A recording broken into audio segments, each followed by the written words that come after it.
Welcome to the show after another engrossing weekend of ITM Cup footy where Southland boosted their chances of semi-final action with yet another come-from-behind win, this time against a feisty Otago side. Elsewhere, Canterbury blitzed Manawatu midweek, then had the same done to them by Auckland. The Turbos bounced back to upset the Naki. Waikato missed vital goals and the chance to end Wellington's unbeaten run. Hawke's Bay trounced Harbour and the Steelers sneaked home over the Bay. Meanwhile, Tasman stayed on track for a crack at the championship title. I said to the boys all week it's going to be a big occasion. We knew we were going to have a lot of supporters here, so I think leading into our week we're really process driven. Like not getting caught up in the emotion and doing our own roles, set piece and executing, and that's what wins your games under pressure. And I thought tonight we did that pretty well. I guess when the chips are down, like the last 3 weeks we've come from behind to win. And I think that you take some real confidence out of that. When Otago scored that try in the corner, I said, well, look, we've been here the last 2 weeks. All we've got to do is play some nice rugby, and I think for most parts of that game we were probably dominating, building a lot more pressure and creating a lot more opportunities where a lot of their points come from our poor exiting, not getting out of our zone. So we had the ball that we were going to put them under pressure and to score that try, and then I guess to defend like that at the end, it sort of reminded me of some old school stag games where we had a lot of heart. So I'm really wrapped. We've worked really hard this year on our fitness, and I guess every team wants to be nice and fit, but we did some big Ks before the first game. That 3 weeks before we were running all around bushes and up tracks and stairs, and it was tough work. And I think it's starting to pay dividends now. We can afford to have a lighter week and get our bodies right for the game as opposed to continuing to build on. So I think that's a big thing in this competition. And just again finishing with your hundredths, what's your instant memory of the first game? Was it a jangle of nerves? Oh yeah, first class game. Anton Oliver and a few other guys were playing, so it's been a hell of a ride. I guess your motivation changes year to year. I guess my motivation today was really based around my family. I thought about them a lot, and not really so much my achievement, just to see how much it meant to mum, dad, my brothers and my sisters. They were more excited than me, and for me that was a real buzz. So yeah, it was an awesome day.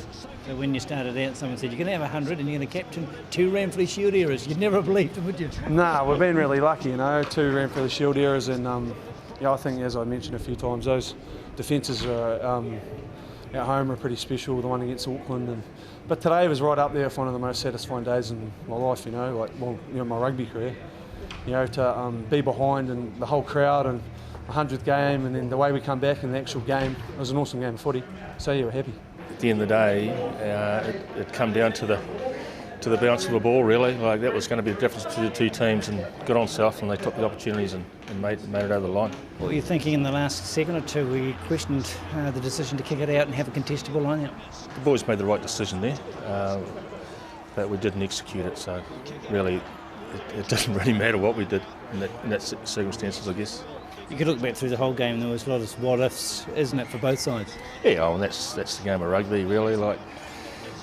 Today we got beaten, and next time it might be us. So you just got to. It's rugby, really. You'd have to be proud they're playing great brand of football, Otago, and people coming here have to join in.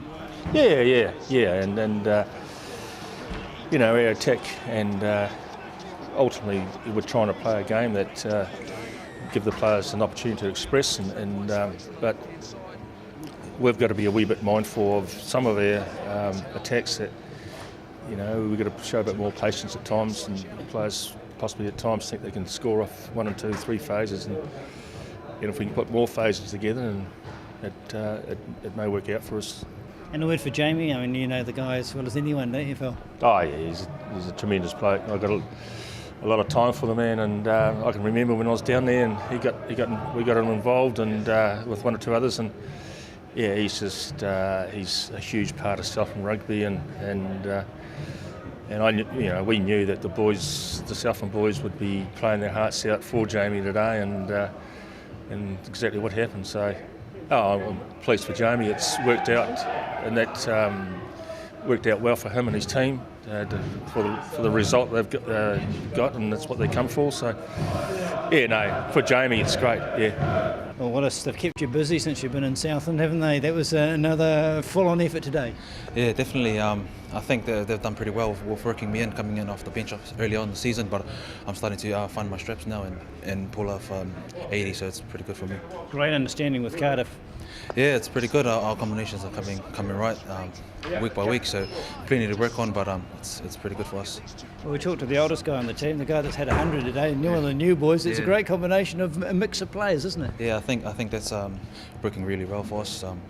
Just having that experience, but also a bit of youth, just to excite up the team and keep the old guys young. So yeah. And a confidence building in this side that you can run it and counter-attack from anywhere. Yeah, definitely. We've got the boys to run it from anywhere. We've got a few Super 15 boys and stuff, so it really adds a bit of confidence to our boys just coming through. Yeah. A few months ago, you're playing club rugby in Auckland. You had a kick around there. You're playing at a pretty high level. You must be very happy with your progress. Yeah, it's a big change, but different environment. So it's coming well for me, and looking forward to what future holds. I know that you've got a loss to bear, but it must be a fun team to play in. You play so expensively. Oh, it's a great environment, and you know our backline's been going really well in the last couple of weeks. So it's been great to be a part of. And how are the legs in the last 10? Oh, I was knackered. Doesn't matter about the last 10. I think it was about half time. I was ready for the break then, but it was pretty physical and a fast game. So yeah, feeling it. And you're enjoying the transition back to centre, that's your preference, isn't it? Absolutely, yeah. It's I feel a lot more natural there, and probably less chance to get skinned by some speedsters out wide. But I feel more comfortable there, so it's good to be back where I want to be playing. So. And a rare time where you had to split the supporters, so it was about 50-50, wasn't it, in terms of noise? I felt like I was in an away team, really. It was quite crazy. They've got a great fan base, and especially having Jamie's hundreds up here, there's a lot of supporters come up, so it's really good to see. How did you keep the Jamie McIntosh 100th in perspective for the guys? Because it could be a distraction. Yeah, it could be, and also like Otago, like Southland and Otago, you know, like there's a lot of feeling in those games too, so that was a bit of a distraction. But Goof hit it on the head when he just said that there's a lot of passion, but just control that and just make sure that we stick to our game plan, and we'll be right. You know, there's a lot more confidence in our backline now, and it's just starting to come together nicely. Some of these players are hard to follow. Scott Eden, sort of not fitting at first five, gets there today, star. Yeah, that's what I just said to Clark, is who the hell do we play at first five now? You know, it's like, but that's what makes good rugby teams really, really good, so we have really good competition, and so Scott is keeping Marty on his toes, and so Marty's going to have to come back and play well, and you know, if you've got competition, everyone's really wanting that spot, so it's really, really good. And players like Robbie, they've got to contribute, because when they do, boy, the team goes forward. Yeah, Robbie's just one of those talismanic kind of guys, you know, like gives the boys a lot of confidence. If he's playing well, then generally our attack's going really good. What did a word for Elliot Dixon? I know he was touch and go 5 minutes before the game, and boy, did he didn't hold him back. No, like Dicko's, you know, like pretty tough, and we've just asked him if he was like good to go, and he said, yep, give me the crack, and then just got a bit sore late in the game, so we said to take him off, but I don't think it's like a really, really bad injury. I think he's going to be fine. I hate to use this old crusty rugby expression, but you're now in control of your destiny. A couple of weeks ago you weren't. Exactly, like how the tide kind of turns, you know, we've talked about this, and it's another 5 points really, so 5 tries, and we're everything ahead of us now, so next week is Crazy's 100th game, and then the week after that's Manfred Shield, so there's not going to be leaving anything for want, you know, there's going to be a lot of boys turned up ready to go, so it's going to be an exciting couple of weeks. And final word for Jamie, you'll know him as well as anyone in the camp. Yeah, probably he is the best captain I've ever played under, and I'm quite a bit older than him, so but he's just like a student of the game, and he leads by example. Everything he does is for the team, and it's just, you know, like it's so fitting that he cracked his 100 today against Otago, and the boys really turned up for him and put in a good performance. Like I've talked to quite a few of the Otago boys and just said to them that there was a great game. It could have gone either way, and like I'm happy that we come out, but you know, like Otago played really well too, and it was just a really, really great game of rugby. I hope everyone enjoyed it.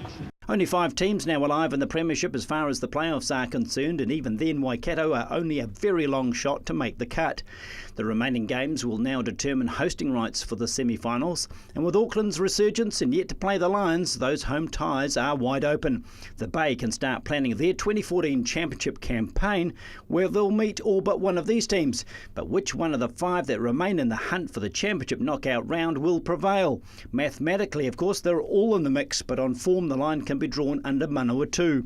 Southland can finish anywhere from first to out of the semis altogether, so points against Hawke's Bay on Thursday night are a must and a win preferred.